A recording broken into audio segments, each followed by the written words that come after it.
Wakil Presiden Wapres ke-10 dan 12 Republik Indonesia Yusuf Kala atau JK menilai proses pemilihan umum pemilu 2024 paling buruk dibandingkan pemilu sebelumnya. Hal ini menurut JK lantaran adanya intimidasi terhadap pasangan calon presiden dan calon wakil presiden capres-cawapres tertentu.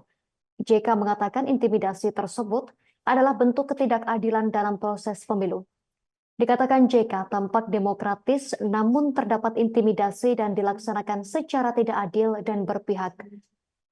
JK juga menyinggung perbedaan proses pemilu 2024 dengan pemilu zaman Orde Baru yang dipimpin Presiden kedua Republik Indonesia, Soeharto.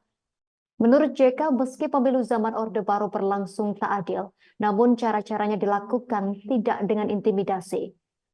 Politikus senior Partai Golkar ini menyinggung proses pencalonan wali kota Solo sekaligus putra sulung Presiden Joko Widodo Gibran Rakabuming Raka sebagai calon wakil presiden cawapres pada pemilihan presiden Pilpres 2024.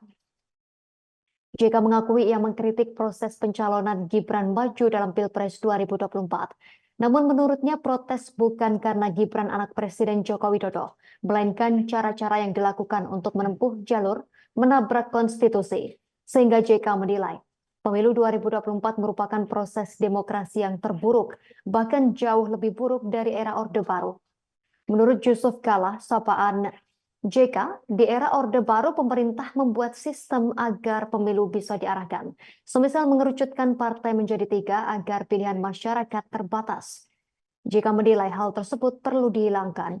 Sebab jika pemimpin dihasilkan dari proses yang jelek, proses pemaksaan, intimidasi, proses curang tak menutup kemungkinan menghasilkan pemimpin jelek pula. JK menjelaskan sedari awal dirinya tak ingin lagi terlibat di pemilu 2024.